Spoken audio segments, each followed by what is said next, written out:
In our experience, having good market research can actually slice your webinar cost per lead between 50% to 70%. That's how important this step is. Hi, and welcome to the Radical Webinar Podcast, the show that helps six-figure high-ticket coaches who hate marketing scale their business to seven figures and beyond with webinars. In this episode, I'm going to review our 5-step market research process that has helped our new clients experience up to 70% reduction in cost per lead for their webinars. This step could be the difference between your webinars and your business being able to scale versus struggling to make a profit. Okay, so when it comes to market research, what we want to do is to really understand the customer avatar, which is the ideal customers that we are targeting.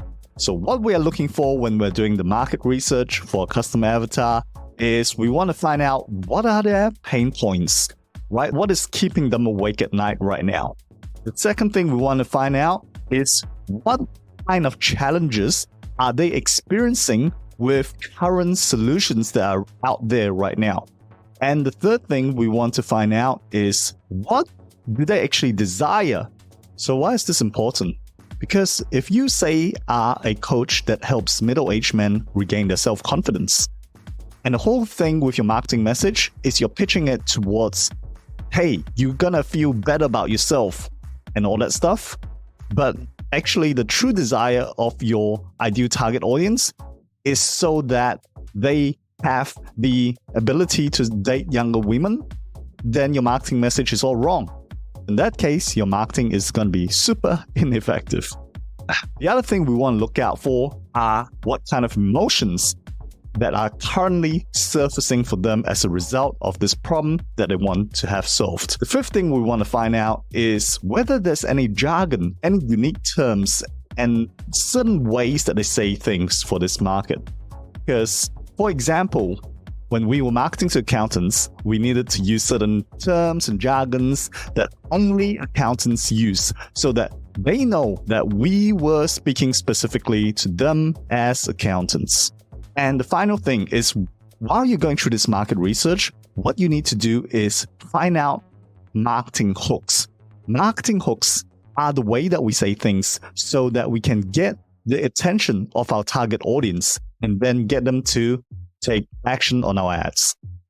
So with that said, let's look at the 5 tools that we often use in order to get quick market research done. Now, the first one I want to include here, which is a recent favorite of mine, is ChatGPT.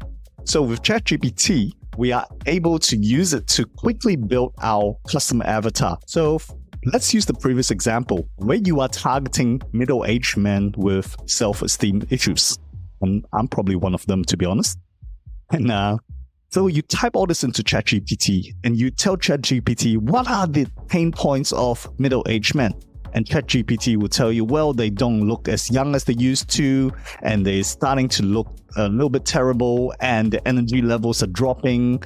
And then you ask ChatGPT, what kind of challenges are they currently experiencing from other solutions that they have tried? Now, ChatGPT will probably tell you, oh, they've been going to the gym and, they're working out as like 4 or 5 times a week, not a day, of course. And they are just feeling sore. And in fact, you know what? It gets worse because they realize they can't bench press half as much as they used to when they were 20 years old. So this is what ChatGPT might tell you. And then you ask ChatGPT, what are their desires? And ChatGPT will say to you, oh, well, they really just want to look 20 years younger and feel 20 years younger. So, and you can also ask ChatGPT what kind of emotions they're feeling, like how do they feel about the current situation? And ChatGPT will tell you, oh, they're feeling depressed and, think there's no way to go back because they've wasted their lives. So the whole thing here is that ChatGPT will actually give you a very, very good overview without going around to various places to do. Now, you may be tempted to say, hey, I've got enough information after this first step. I would suggest that you don't do that because none of this data is validated. So that's why you need to go to step 2. After ChatGPT, what I often do is I jump into YouTube. So on YouTube, what I want to do is I want to list down perhaps the topmost 10 watch videos and write down the exact topic that each video is discussing. I want to watch a few of these videos. And it's very interesting. Once you watch several YouTube videos, I find that I get a very deep understanding of this industry that I'm researching in. I feel the pain points and also how my target audience responds to messages. So don't shortcut this step, because this is the only way that you can get all your senses involved in the market research, like through visual, through audio. So this is a very important step. Watching so many videos sounds like a waste of time. Is it necessary?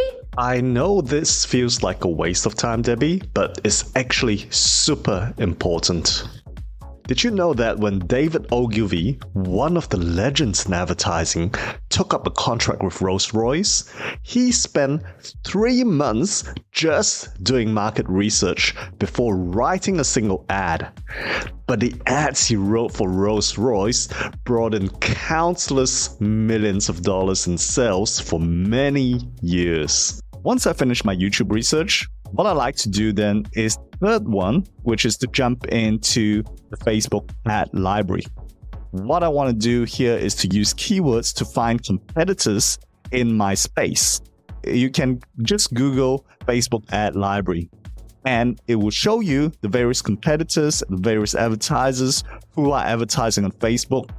And what you want to do here is to screenshot as many ads as possible, read some of these ads, read some of those landing pages, and dump them into one single document where all your competitors' ads can reside in. And make sure you read through them, because as you read through them, you will be able to find certain messages and certain things that you want to use in your own ads. So after step 3, you would have spent a few hours on market research. And right now, your subconscious starts to work on the various messages, the various angles, and you're able to empathize with your target market even more. But I suggest you don't stop at this stage, because you need the next 2 steps to actually make your market research complete. The next thing I want to do is to use Google. I want to find keywords that are related to my search terms. And not just that, I want to validate that with Google Trends, because I want to see if these keywords are actually on the way up and there's more and more people searching for them, or it's actually trending down where there's less and less searches for it. And after that, the next thing I want to do is to find those high trending keywords, plug them into Google, and read some of those articles that pop up, and then copy the URL for these articles into a document. So why is this important? The reason is because you're actually validating it based on the number of people that are actively searching for a topic, and not something that you just came up in your own mind. Final thing I would do is I will go into Reddit, Quora, and maybe some Facebook groups. What I want to do is find out what are the main topics being discussed. And in Reddit, for example, I will go into various subreddits to find out more information about this particular niche. And on Quora, I want to find out which ones have the most upvotes. And in Facebook groups, I want to find out which topics have the most discussions. So remember what we're looking for. We're looking for the pain points. We're looking for the challenges with other solutions. We're looking for what do they actually desire. So you might start off by thinking, hey, I want to help middle-aged men with the self-esteem issues. But once you do the market research, you might find out that they're not actually looking for more self-esteem, but they're actually looking for respect from their wives. So then you might want to change your whole marketing message. You might even want to change some of the topics that you discuss in your webinar so that you are addressing the problem that these men are trying to find a solution for. All right, so that concludes our quick market research process to bring out cost per lead for your webinars. It may sound a little bit tedious, but actually this is sometimes the most fun part of marketing. During this process, I'm often discovering new exciting things like marketing hooks, and pain points that I can't wait to test out in our marketing messages. You sound like such a nerd, Terence. Yeah, I know I'm a bit of a marketing nerd, but I just love to learn new things. So, talking about hooks, in the next episode, I'm going to review the secrets to crafting a good marketing hook that stops the scroll for your webinar ads. Because the problem is, if you don't have a good hook for your webinar ads, then you've already lost the marketing battle before it's even started. If you don't have a good hook in this crowded webinar space, you won't get noticed. That's why most coaches can't get the right people or achieve a good cost per webinar sign up. So let's talk about how to come up with a good hook in our next episode. Make sure you click and watch episode 6 now so you know how to craft a good hook and stand out in the marketplace.